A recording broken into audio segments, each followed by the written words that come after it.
Welcome to the Brunswick Beat. Brunswick County's only television news show brought to you by the Brunswick Beat. I'm Rachel Johnson. And I'm Caroline Curran.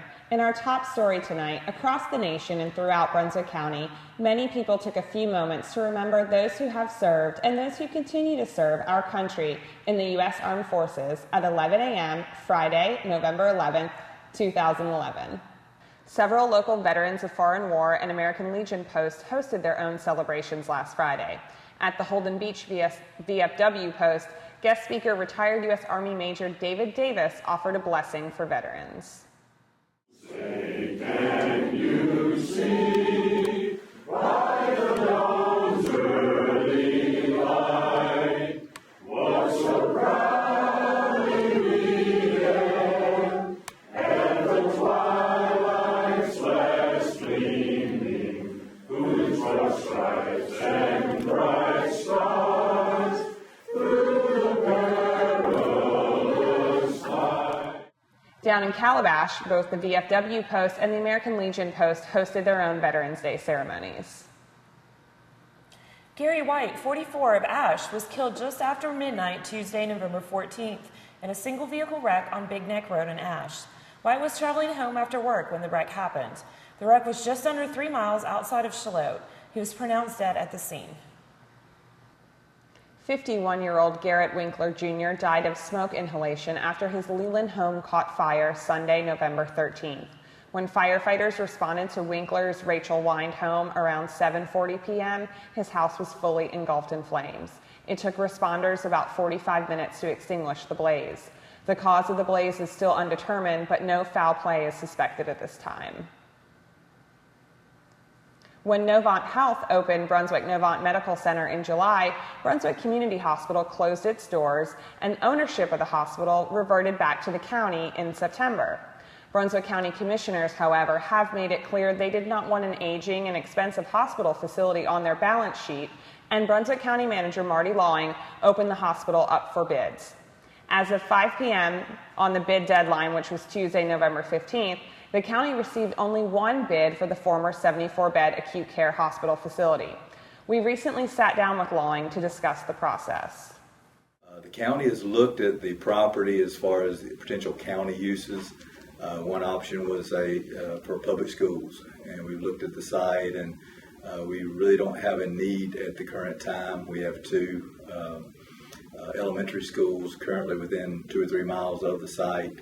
The site, although it's 32 acres, is probably not large enough or configured properly for a high school with a football stadium and those type of needs. So there's not an immediate need for the county. We're hopeful that we'll get an offer or proposal from someone that can use it pretty much in its current state. So although the building is 35 years old or a little more, is still in very good condition. And we're hopeful that we'll get a proposal from someone that can use it in that condition. Just a week after being elected Calabash Mayor, Mary Knight is wasting no time. This past Tuesday morning, Knight met with town staff about proposed plans to install new walkways in Calabash's downtown business district.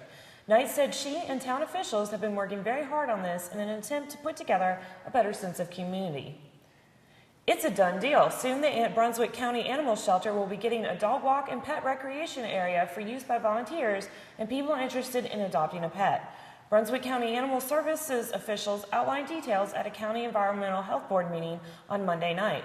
The fenced area will be funded from a $3,000 donation previously given to the department.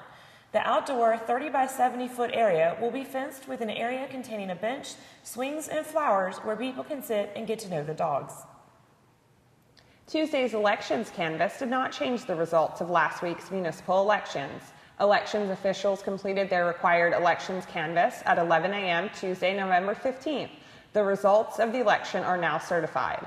Voter turnout in last Tuesday's election was 23.75%. Of the county's 45,093 registered voters who were eligible to vote in last week's election, 10,710 voters cast their ballots. Compared to the 2009 municipal election, the county had 31% voter turnout. On Tuesday, October 8th, detectives conducted an investigation into several residential breaking and entering incidents reported in the Ocean Isle Beach area. During the investigation, detectives located 2 individuals who were in possession of property that had been reported stolen. Heather LaFontaine, 22, and Yancy Mortimer, 36, both of Charlotte, have been charged in connection with the breaking and entering incidents. It happened during a recent cruise to the Mediterranean. New Sunset Beach Town Councilman-elect Mike Williams was on a 2-week trip last month with his wife Bev and Sunset Beach Mayor Ronald Klein and his wife Mert when he noticed someone choking. Williams immediately went across the room and performed the Heimlich maneuver on the choking woman, who was from England. The woman had become choked on a piece of meat. For the next couple of evenings after that, every time the woman came in, she thanked Williams for his help. South Brunswick High School U.S. history teacher and Charlotte resident Heather Menzel is a contestant on Who Wants to Be a Millionaire. The show airs this week, and as of press time, Menzel couldn't share her successes, but she is no stranger to game shows. In 2009, she appeared on Jeopardy! She won the first day and lost on her second appearance. Look for her this week on Who Wants to Be a Millionaire. Let's see the money in your round 1. Computer, please randomize the money and the questions for us. Now that everything is all scrambled up there, are you ready to play? I'm ready. Okay, then let's play Millionaire.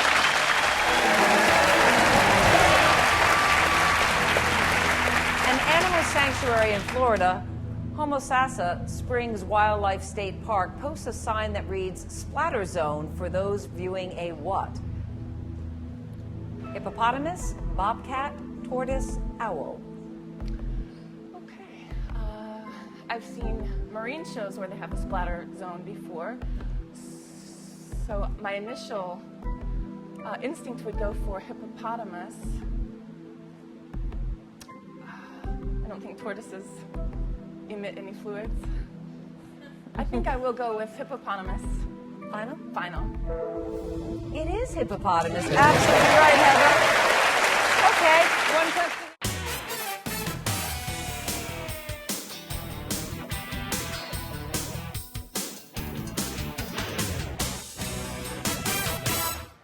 Welcome to the Brunswick Beat Sports Report. In high school basketball action, local teams are gearing up for the season. 2 West Brunswick alumni will lead the basketball team this season, and if their enthusiasm is any indication of what the season has in store, the Lady Trojans are in for a great season. Mark Jones will serve as head coach. His assistant will be fellow West Brunswick graduate Sheila Johnson-Williams, who was an all-conference player at West. She then went on to play 3 years at Elizabeth City State University, where she was an all-conference selection and team leader in rebounds. West opens their season November 21st at a home game at West Columbus. The West Brunswick boys basketball team won 6 games last year under new coach Eric Davis, but there were successes for the coach trying to reestablish a winning program at West. Davis said he saw some good things, and he hopes he carries them over to this season, including how his team played defense. Davis knows how to run an offense. His former team, Hopewell, led the conference in scoring for 4 consecutive years. Davis has an optimism for this season because 7 of the varsity players, 6 of them seniors, played last season for him. Working with the same players, Davis is confident they will play at a faster pace for the entire game. They open their basketball season November 21st at home, also against West Columbus. In local golf action, a field of 28 golf club champions played 2 days of competition at the Thistle Golf Club just this past weekend. It was the largest field in 8 years of the tournament, which pits the club champions from 16 area clubs against one another in 36 holes of play. In the women's division, Judy Nicoletti of Sandpiper Bay clinched a 3-stroke victory over Mona Boob of Briarwood, who won the previous women's division 3 times. This is Nicoletti's first win in the Tournament of Champions. In the men's division, Jim Curry shot a sizzling 1 under par in the final round for a 2-day total of 144. This year marked Curry's first win in the men's championship at the St. James Plantation. 2 North Brunswick athletes recently signed on to play Division I baseball. Stephen Linkus will attend UNC Wilmington, and Matt Lowry will play at UNC Chapel Hill after they both graduate this spring. They both signed letters of intent November 10th at North before a large gathering of coaches, friends, and family. Baseball coach Randy Fennell said it's been a long time, if ever, since North Brunswick has had 2 Division I prospects sign in the same year.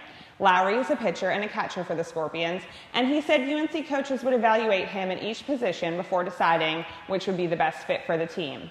He struck out 17 batters in a 7-inning state playoff game last season. Linkus is an infielder for the Scorpions. He batted .500 as a sophomore and has been an all-state selection the past 2 seasons. You can find all these great stories and more photos in this week's sports section of the Brunswick Beacon.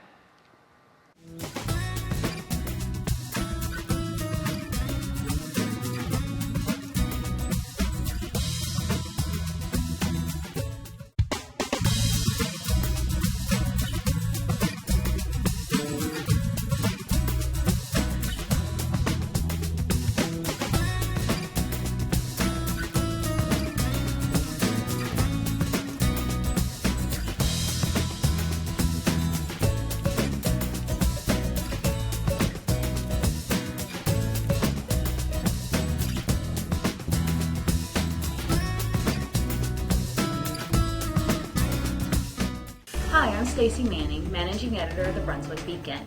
Do you have a community event you'd like to tell our community about? You can email it to me at editor@brunswickbeacon.com, or you can log on to our website at www.brunswickbeacon.com. Look for the Submit News icon near the top right-hand corner of the page. Deadlines are noon each Friday.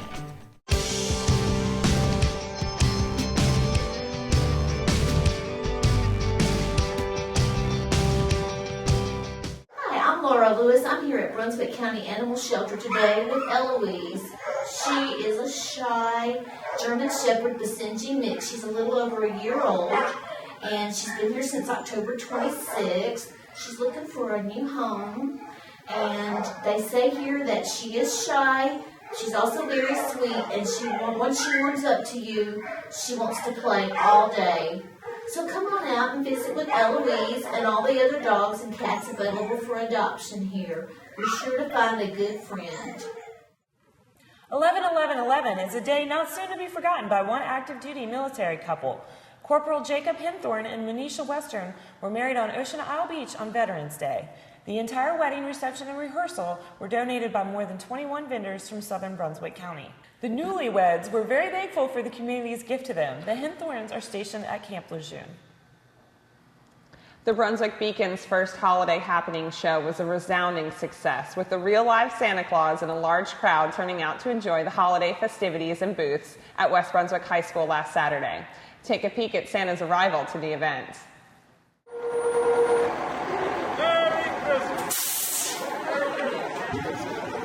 Merry Christmas, man.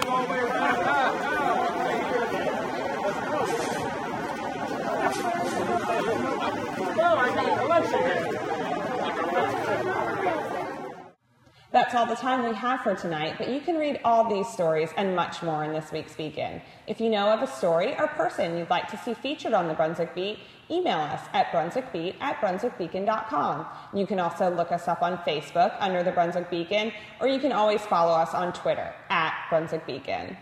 Thank you for joining us, and don't forget to tune in next week for a brand new edition of the Brunswick Beat, Brunswick County's only television news show. We close this week's show with more festive images from the Holiday Happenings Christmas show.